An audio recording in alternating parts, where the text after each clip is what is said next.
പല ആളുകളിലും കൈപ്പത്തി നന്നായിട്ട് അമിതമായിട്ട് വേർക്കുന്നത് ശ്രദ്ധിച്ചിട്ടുണ്ടോ? ഇതിനെ വൈദ്യശാസ്ത്രത്തിൽ പാൽമാർ ഹൈപ്പർ ഹൈഡ്രോസിസ് എന്ന് വിളിക്കുന്നു.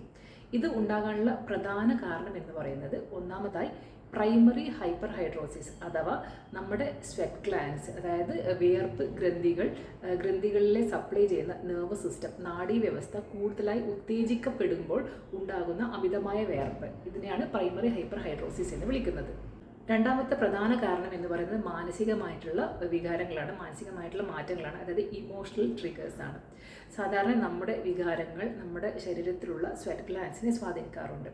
അമിതമായ ഉത്കണ്ഠ അല്ലെങ്കിൽ സ്ട്രെസ് അല്ലെങ്കിൽ അമിതമായ പേടി അല്ലെങ്കിൽ പരീക്ഷയ്ക്കോ ഇൻ്റർവ്യൂസിനൊക്കെ പോകുമ്പോൾ ഉണ്ടാകുന്ന നെർവസ്നെസ് തുടങ്ങിയവയൊക്കെ നമ്മുടെ ഈ സ്വെറ്റ് ഗ്ലാൻസിനെ സ്വാധീനിക്കുകയും കൂടുതലായി വിയർപ്പ് ഉണ്ടാക്കുകയും ചെയ്യുന്നു. കൈപ്പത്തി വേർക്കുന്നതിന് മറ്റൊരു പ്രധാന കാരണം എന്ന് പറയുന്നത് ചിലപ്പോൾ ഹൈപ്പർ തൈറോയിഡിസം ആകാം, അതായത് തൈറോയ്ഡ് ഗ്രന്ഥിയുടെ അമിതമായ പ്രവർത്തനം കൊണ്ട്, അല്ലെങ്കിൽ ഹൈപ്പോഗ്ലൈസീമിയ, അതായത് പഞ്ചസാരയുടെ അളവ് രക്തത്തിൽ കുറയുന്നത് കൊണ്ട്, അല്ലെങ്കിൽ മെനപ്പോസിൻ്റെ സമയത്തും ചിലപ്പോൾ ഹൈപ്പർ ഹൈഡ്രോസിസ് കണ്ടുവരാറുണ്ട്. സാധാരണ രീതിയിൽ ഇതൊരു ബുദ്ധിമുട്ടിക്കുന്ന രോഗമോ അവസ്ഥയോ ഒന്നുമല്ല, പക്ഷേ ചില സമയങ്ങളിൽ ഇത് നമ്മുടെ ദൈനംദിന ജീവിതത്തെ ബാധിക്കുന്നുണ്ടെങ്കിൽ നിങ്ങൾക്കൊരു ഡോക്ടറെ കണ്ട് ഇതിൽ വിദഗ്ധ ചികിത്സ തേടാവുന്നതാണ്. ഇതുപോലുള്ള മെഡിക്കൽ ഇൻഫർമേഷൻസുമായി അടുത്ത വീഡിയോയിൽ കാണാം. Thank you.